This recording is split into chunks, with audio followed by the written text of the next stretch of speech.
போடுற அனைவரும் கிராம சபையில மெம்பர் தெரியுமா?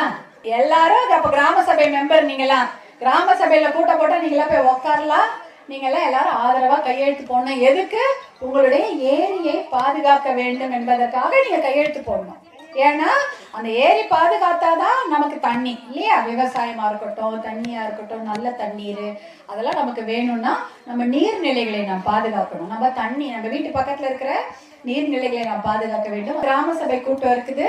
அந்த கூட்டத்துல எல்லாருமே நாங்கள் எங்களுடைய ஏரியை பாதுகாக்க வேண்டும் அதை அப்படின்னு சொல்லி நீங்கள்லாம் ஒரு தீர்மானம் நிறைவேற்றி அதில் நீங்கள் கையெழுத்து போடணும்.